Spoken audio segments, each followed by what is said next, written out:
10वीं और 12वीं कक्षाओं की परीक्षाएं की रद्द। 10वीं कक्षा के नतीजे बोर्ड द्वारा निर्धारित मापदंडों के आधार पर तय होंगे, जबकि 12वीं की परीक्षा तिथि बाद में होगी घोषित।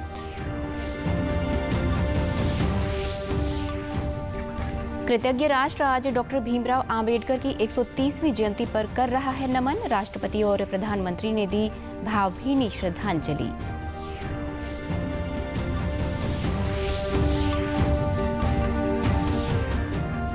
प्रदेश भर में भी आंबेडकर जयंती पर विभिन्न कार्यक्रमों का किया गया आयोजन। मुख्यमंत्री ने प्रदेशवासियों से समाज में असमानता और जातिवाद को खत्म करने का संकल्प लेने का किया आग्रह।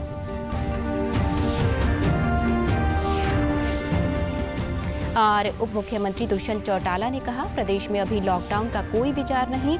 कोरोना संक्रमण चक्र को रोकने के लिए किए जा रहे हैं निरंतर प्रयास। नमस्कार, मैं सारिका शर्मा। अब समाचार विस्तार से। केंद्रीय माध्यमिक शिक्षा बोर्ड की 10वीं और 12वीं की परीक्षाएं टल गई हैं। आज प्रधानमंत्री की शिक्षा मंत्री और शिक्षा सचिव के साथ हुई बैठक में ये अहम फैसला किया गया। देश में कोविड-19 के बढ़ते मामलों के मद्देनजर ये परीक्षाएं रद्द की गई हैं। 10वीं कक्षा के नतीजे बोर्ड द्वारा तैयार किए गए मापदंड के आधार पर तैयार किए जाएंगे। 12वीं कक्षा की परीक्षा फिलहाल स्थगित कर दी गई है। आगामी 1 जून को समीक्षा बैठक के बाद 12वीं कक्षा की परीक्षाओं की तिथि घोषित की जाएगी। गौरतलब है कि पहले ये दोनों कक्षाओं की परीक्षाएं 4 मई से 14 जून तक आयोजित होनी थी। देश आज प्रमुख संविधान शिल्पी डॉक्टर भीमराव आंबेडकर को उनकी 130वीं जयंती पर श्रद्धा सुमन अर्पित कर रहा है। डॉक्टर बाबा साहेब की जयंती के अवसर पर राष्ट्रपति रामनाथ कोविंद ने देशवासियों को बधाई दी है। राष्ट्रपति ने लोगों से अपने जीवन में डॉक्टर भीमराव आंबेडकर के आदर्शों को उतारकर एक सुदृढ़ और समृद्ध भारत के निर्माण में योगदान का आग्रह किया। वहीं प्रधानमंत्री नरेंद्र मोदी ने भी भारत रत्न बाबा साहेब डॉक्टर आंबेडकर को उनकी जयंती पर भावभीनी श्रद्धांजलि अर्पित की और बाबा साहेब के जीवन पर आधारित 4 पुस्तकों का विमोचन भी किया। प्रधानमंत्री ने इन 4 पुस्तकों को आधुनिक शास्त्र के समान बताया और कहा कि ये सभी के लिए प्रेरणा स्रोत हैं। इस अवसर पर प्रधानमंत्री ने कहा कि बाबा साहेब द्वारा किए गए संविधान पर चलकर आज का भारत नया भविष्य गढ़ रहा है और सफलता के नए आयाम स्थापित कर रहा है। उत्सव मना रहा है, तो उसी कालखंड में बाबा साहब आंबेडकर की जन्म जयंती का अवसर हमें उस महान यज्ञ से भी जोड़ता है और भविष्य की प्रेरणा से भी जोड़ता है। मैं कृतज्ञ राष्ट्र की तरफ से, सभी देशवासियों की तरफ से बाबा साहेब को आदरपूर्वक श्रद्धांजलि अर्पित करता हूं। साथियों, आज़ादी की लड़ाई में हमारे लाखों करोड़ों स्वाधीनता सेनानियों ने समरस समावेशी भारत का सपना देखा था।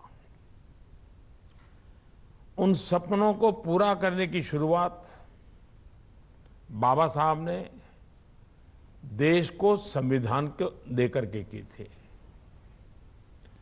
आज उसी संविधान पर चलकर भारत एक नया भविष्य गढ़ रहा है, सफलता के नए आयाम हासिल कर रहा है। प्रदेश में संविधान निर्माता भीमराव आंबेडकर की 130वीं जयंती पूरे उल्लास के साथ मनाई गई। मुख्यमंत्री मनोहर लाल ने चंडीगढ़ हरियाणा विधानसभा में बाबा साहेब भीमराव आंबेडकर की मूर्ति पर माल्यार्पण किया। मुख्यमंत्री ने अपने संबोधन में कहा कि बाबा साहेब डॉक्टर भीमराव आंबेडकर की देश के संविधान के निर्माण में विशेष भूमिका रही है। उन्होंने कहा कि बाबा साहेब ने अपना समस्त जीवन गरीबों और समाज के कमजोर एवं पिछड़े वर्गों के उत्थान में लगा दिया। मुख्यमंत्री ने कहा कि प्रदेश का हर नागरिक समाज से छुआछूत, असमानता और जातिवाद को खत्म करने का संकल्प लें। उस समय का जो कानून था, अंग्रेज सरकार का कानून था, उसका अध्ययन उन्होंने किया और बहुत सी चीजों का ऐसा उनको ध्यान में आया कि ये चीजें अपने देश की आजादी मिलने के बाद कैसे कैसे इसमें परिवर्तन करें। और लंबे समय से वो इस लड़ाई को लड़ रहे थे, शिक्षा के माध्यम से लड़ रहे थे और शिक्षा के प्रति इतने आग्रही थे कि वो कहा करते थे कि हर व्यक्ति को, कितना ही वो कमजोर व्यक्ति है, कितना ही वो भूखा और प्यासा व्यक्ति है, लेकिन शिक्षा का आग्रह उनका इतना था, वो कहते थे अगर आपके पास 2 रुपए हैं तो आप 1 रुपया खाने के लिए रखो, रोटी के लिए रखो, 1 रुपया शिक्षा के लिए रखो, उसकी चाहे कोई किताब खरीद लो, पढ़ाई में लगाओ। प्रदेश की विधानसभा के अध्यक्ष ज्ञानचंद गुप्ता ने कहा कि संविधान के निर्माण के वक्त बाबा साहेब भीमराव आम्बेडकर ने जिस समरसता और भाईचारे की परिकल्पना की थी वह आज भी मायने रखता है। अपने आप में एक अनूठा संविधान है। विश्व की लगभग सबसे बड़ी आबादी का देश भारत, और उसके लिए जो संविधान की रचना हुई, जिस प्रकार से समरसता का संदेश, आपसी भाईचारे का संदेश, देश के अंदर जो सबसे अंतिम सीढ़ी पर खड़ा हुआ व्यक्ति, जो सबसे गरीब और दलित व्यक्ति, उसकी सोच करते हुए संविधान की रचना हुई, और आज उसी संविधान के माध्यम से देश जो है वो आगे बढ़ रहा है। डॉक्टर भीमराव आम्बेडकर की 130वीं जयंती पर प्रदेश भर में भी विभिन्न कार्यक्रमों का आयोजन किया गया। सिरसा में आम्बेडकर चौक पर आयोजित कार्यक्रम में विभिन्न वर्गों के लोगों ने बाबा साहेब की प्रतिमा पर माल्यार्पण कर श्रद्धांजलि दी। कार्यक्रम में जिला उपायुक्त प्रदीप कुमार बतौर मुख्य अतिथि शामिल हुए। उन्होंने कहा कि डॉक्टर भीमराव आम्बेडकर स्वतंत्र भारत के प्रथम विधि एवं न्याय मंत्री, भारतीय संविधान के जनक एवं भारत गणराज्य के निर्माताओं में शामिल हैं। बाबा साहेब ने अछूतों, श्रमिकों व महिलाओं के अधिकारों का समर्थन किया। उपायुक्त ने कहा कि विश्व का सबसे बड़ा संविधान बाबा साहेब ने लिखा। उन्होंने कहा कि बाबा साहेब के दिखाए मार्ग पर चलना ही उन्हें सच्ची श्रद्धांजलि होगी। बाबा साहेब के संदेश के अनुसार सभी को मिलजुल कर रहना चाहिए। रहे हैं, वर्ल्ड का सबसे बड़ा रिटन कॉन्स्टिट्यूशन उन्होंने दिया, और एक गांव से शुरुआत करके पढ़ लिख कर इंग्लैंड में पढ़ाई की और बहुत अच्छा संविधान का निर्माता रहे हैं, जिससे आज भी वो जितने भी पहलू हैं, चाहे इक्वलिटी का है, अनटचेबिलिटी है, पूरा हर आम आदमी को उससे एक प्रेरणा भी मिलती है और हम सबको उसमें सीखने को भी मिलता है। इस अवसर पर लोगों ने कहा कि बाबा साहेब ने हमेशा ऐसे समाज की कल्पना की थी जिसमें सभी को समान अधिकार मिले और सामाजिक समरसता हो। बाबा जी ने एक सपना था, बाबा जी का भी सब बराबर हो, एक हो, भाई पढ़े लिखे हो, शिक्षित बनो, नेक बनो। तो असली समाजवाद की नींव जो है बाबा भीमराव अम्बेडकर जी रखी थी। बाबा साहेब ने केवल दलितों के लिए ना कर करके हर कम्युनिटी के लिए, हर समाज के लिए उन्होंने एक बहुत अच्छा कानून दिया है। चाहे हम वो नारियों के लिए लगाए, नारी शक्ति को मजबूत बाबा साहेब ने किया, उनके लिए कानून लेके। आज दूरदर्शन केंद्र हरियाणा में भी डॉक्टर भीमराव आम्बेडकर जयंती पूरी श्रद्धा भाव के साथ मनाई गई, जिसमें दूरदर्शन केंद्र के अधिकारियों और कर्मचारियों ने बाबा साहेब को श्रद्धासुमन अर्पित कर राष्ट्र निर्माण में उनके अमूल्य योगदान को याद किया। ऐसी भूमि पर जन्म लिए जहां बाबा साहब जैसे विद्वान, मनीषी, कर्मठ योद्धा, एक ऐसा व्यक्तित्व का जन्म हुआ जिसका नाम लेते ही हमारा हृदय रोमांचित हो जाता है कि ऐसे महर्षि हमारे देश में पैदा हुए। उप मुख्यमंत्री दुष्यंत चौटाला ने आज गुरुग्राम में ग्रामीण क्षेत्रों में जल स्वास्थ्य सुविधाएं पहुंचाने के लिए एम्बुलेंस को झंडी दिखाकर रवाना किया। इस अवसर पर उन्होंने पत्रकार वार्ता को संबोधित करते हुए सभी पक्षों से किसान आंदोलन को लेकर चर्चा जारी रखने की अपील की।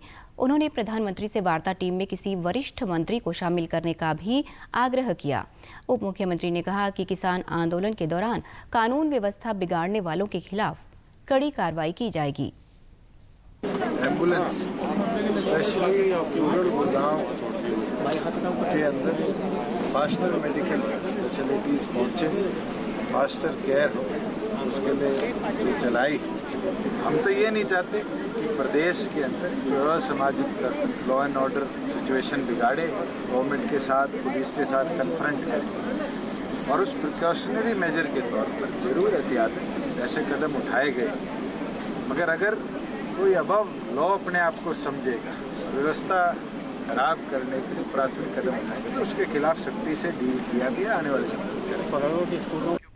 उप मुख्यमंत्री दुष्यंत चौटाला ने सभी प्रदेशवासियों को विश्वास दिलाया कि प्रदेश में अभी लॉकडाउन लगाने का कोई विचार नहीं है। उन्होंने कहा कि स्कूलों को अभी एहतियातन बंद रखा जाएगा ताकि कोरोना संक्रमण चक्र को तोड़ा जा सके और आवश्यकता अनुसार इस अवधि को ग्रीष्म अवकाश में परिवर्तित कर दिया जाएगा। हमारा सैनिक स्कूल है कुंजपुरा के, उसमें एक स्कूल में 164 केस है। आप बताइए, आप अपने बच्चों को खतरे में डालना चाहते हो? हमें एहतियातन बंद करने पड़ेंगे। और एक चीज बता दें, जरूरत पड़ी तो गर्मियों की छुट्टियां जो आगे मई में होनी है उसको इसके अंदर कन्वर्ट कर दिया जाएगा। डीडी न्यूज़ हरियाणा पर देश और प्रदेश से जुड़ी खबरों को विस्तार से जानने के लिए आप हमारे साथ फेसबुक, ट्विटर और यूट्यूब के माध्यम से भी जुड़ सकते हैं। हमसे जुड़ने के लिए आप हमारे सोशल मीडिया हैंडल को भी फॉलो कर सकते हैं। अब आप अपने मोबाइल फ़ोन से QR कोड स्कैन कर हमारे यूट्यूब चैनल पर सीधे पहुंच सकते हैं।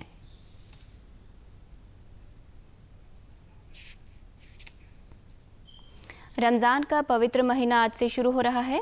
प्रधानमंत्री ने रमज़ान के पावन महीने के लिए शुभकामनाएं दी और कहा कि रमज़ान ज़रूरतमंद और वंचितों की सेवा करने का संदेश देता है। उन्होंने कहा कि इससे समानता, भाईचारे और करुणा की भावना मजबूत होती है। रमज़ान का पवित्र महीना आरंभ होने पर नूह ज़िले के लोगों में काफ़ी उत्साह है। कोरोना महामारी के चलते स्वास्थ्य विभाग द्वारा जारी दिशा निर्देशों का पालन करते हुए लोग इस पाक महीने में रोज़ा रख रहे हैं। इस दौरान वे नमाज अता करते हैं और कुरान शरीफ पढ़ते हैं। रोजेदारों ने बताया कि रमज़ान के महीने में कोविड संबंधी नियमों का पूरी तरह से पालन किया जाएगा। उन्होंने बताया कि इस महीने में मुस्लिम समाज के लोग बुराइयों को त्याग कर अच्छाइयों को अपनाने का संकल्प लेते हैं। मुल्क एक साथ खड़ा हुआ है। इस वक्त ज़रूरत है हम सबको दुआ करने की कि अल्लाह ताला हमारे मुल्क की इस कोरोना की वबा और बीमारी से हिफाजत फरमाए। इस महीने के अंदर एक ऐसा माहौल पैदा हो जाता है जो खुशी का माहौल होता है। चाहे बाज़ारों में रौनक की बात कर लो, मस्जिदों में आम हमारी नमाज़ों के बच्चों का चहचहाने की आवाज़ें आती रहती हैं और हर बंदा एक अपनी औकात से ज़्यादा इबादत करने का एक प्रण लेता है और वो करता भी है। और ये जो बाबरकत महीना है, ये बहुत बाबरकत महीना। मुस्लिम एरिया तकरीबन कोई आदमी ऐसा ना जो बेगर रोज़गार हो, और ये महीना पाक महीना है। यहाँ में नमाज भी, तराबी भी, सारी चीज़ पढ़ी जाओ वहाँ, और रोज़ा बड़ा एहतराम के साथ रख। कोरोना महामारी से बचाव के लिए प्रदेश में आयोजित टीका उत्सव के तहत हिसार जिले में टीकाकरण सुचारू रूप से जारी है। नागरिक अस्पताल के प्रमुख चिकित्सा अधिकारी ने बताया कि टीका उत्सव के दौरान जिले के करीब 40,000 लोगों का वैक्सीनेशन किया गया है। हिसार जिले की बात करें तो टोटल वैक्सीनेशन 1,30,000 के आसपास हुआ है, तो काफ़ी अच्छा है। आम लोगों से है कि टीका बहुत ही सुरक्षित है और अभी तो ये 45 से 60 की उम्र में लग रहा है। तो मेरा आपके माध्यम से आह्वान है कि सारे लोग जो भी एलिजिबल हैं टीकाकरण करवाएं। टीका लगवाने वाले लोगों ने कहा कि कोविड-19 को रोकने के लिए सरकार द्वारा चलाया गया अभियान सराहनीय है। उन्होंने कहा कि हर किसी को प्राथमिकता के आधार पर टीकाकरण करवाना चाहिए ताकि कोरोना महामारी को रोका जा सके। मैं अभी लगवाया नहीं, पहली डोज का वैक्सीन अच्छा है, कोई दिक्कत नहीं है। मेरा हम लोगों से यही अपील है कि सब आदमी अपने वैक्सीन लगवाए, ये अपनी या चाहे आस पास के सुरक्षा बनी रहे। कोवैक्सीन लगवाई है और इसमें कोई पेन नहीं होता और एक सामान्य जैसे इंजेक्शन लगाते हैं उसी तरह से है। और आम जनता से मैं अपील करता हूँ कि इसमें किसी प्रकार का डर नहीं, और अपने भविष्य के लिए, अपने परिवार के लिए, देश के लिए, सबकी सुरक्षा के लिए ये लगाना जरूरी है। बहुत बढ़िया फील हो रहा है। मैंने अभी टीका लगाया 71 साल की उम्र में, मेरे को बहुत अच्छा लग रहा है। बहुत खुशी की बात है कि देश में कोरोना कंट्रोल हो रहा है। सभी भाइयों से निवेदन है कि सभी अपने अपने क्षेत्र से जहाँ भी हो कोविड लगवाएं, टीका लगवाएं। अंत में इस बुलेटिन के मुख्य समाचार एक बार फिर।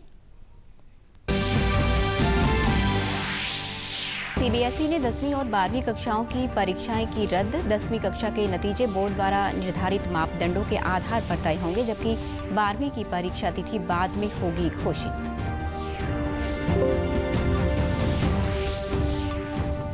कृतज्ञ राष्ट्र आज डॉक्टर भीमराव आंबेडकर की 130वीं जयंती पर कर रहा है नमन।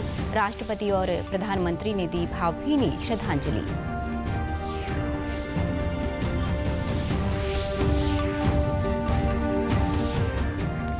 प्रदेश भर में भी अम्बेडकर जयंती पर विभिन्न कार्यक्रमों का किया गया आयोजन। मुख्यमंत्री ने प्रदेशवासियों से समाज में असमानता और जातिवाद को खत्म करने का संकल्प लेने का किया आग्रह।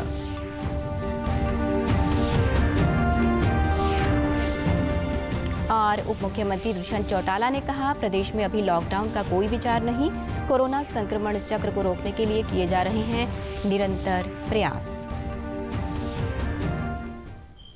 हमारी सभी दर्शकों से अपील है कि कोरोना संबंधी सुरक्षा के सभी उपायों का पालन करें और 45 वर्ष से अधिक आयु के सभी लोग बेहिचक टीका लगवाएं। आप भी हमारे साथ सुरक्षा और बचाव के 3 आसान एहतियाती उपायों का संकल्प लें। 2 गज की दूरी बनाए रखें, हाथ बार बार धोएं और घर से बाहर मास्क हमेशा पहनें। नमस्कार।